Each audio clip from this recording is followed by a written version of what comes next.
दोस्तों, यह sloth beer है। इसे हिंदी में भालू और संस्कृत में रीछ कहा जाता है।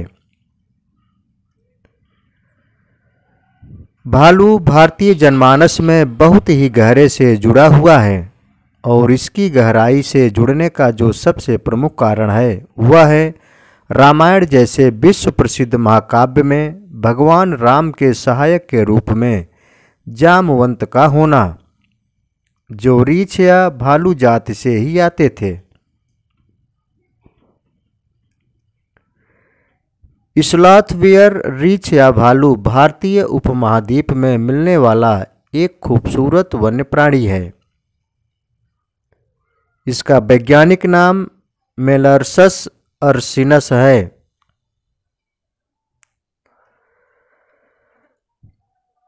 स्लॉथ रीछ की दो ज्ञात उपजातियां हैं। नंबर 1 भारतीय स्लॉथ रीछ और नंबर 2 श्रीलंकाई स्लॉथ रीछ, जिसमें भारतीय स्लॉथ रीछ का आकार और बालों की लंबाई श्रीलंकाई स्लॉथ रीछ से अधिक होती है।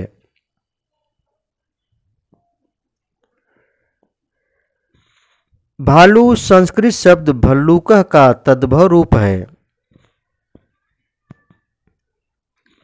यह मुख्य रूप से सदाबहार वन, पतझड़ वन एवं झाड़ीदार वन के साथ साथ चट्टानी क्षेत्रों में रहना पसंद करते हैं। इनकी लंबाई 5 से 6 फीट तक तथा वजन 90 से 140 किलोग्राम तक होता है।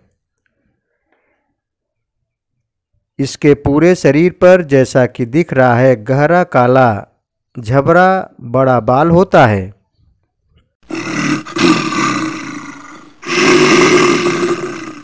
दोस्तों, इसकी छाती पर अंग्रेजी के वी आकार का सफ़ेद चिन्ह होता है और इसका थूथन लंबा हल्के रंग का होता है।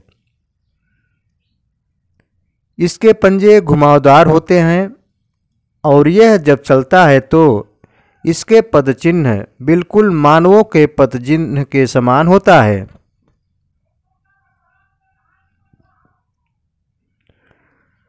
वैसे तो स्लॉथ बियर या स्लॉथ रीछ चींटी भक्षी होते हैं, पर इन्हें फल फूल, पौधे की जड़ें, पत्ते, छालें एवं मछलियों आदि को भी खाते हुए देखा जाता है। इन्हें बड़े चाव से मधुमक्खियों के छत्तों को भी खाते हुए देखा गया है।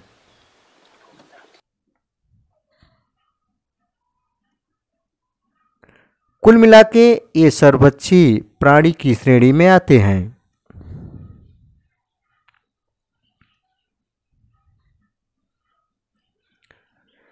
दोस्तों, भालू झुंड के बजाय अकेला रहना पसंद करते हैं।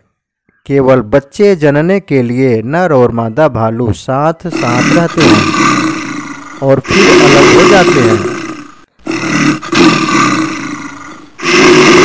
इनका गर्भकाल 7 माह का होता है, जिसके बाद 1 से 3 बच्चों का जन्म होता है। बच्चों के पैदा होने के बाद छोटे भालू 2 वर्ष तक अपनी मां के साथ रहते हैं और यंग होते ही साथ छोड़ देते हैं।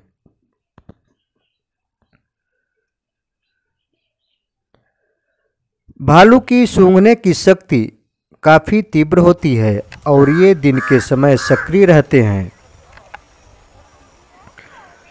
वैसे तो ये काफ़ी शांत स्वभाव के होते हैं, पर छेड़े जाने या मादा द्वारा बच्चों की देखभाल करते समय ज़्यादा आक्रामक होते हैं।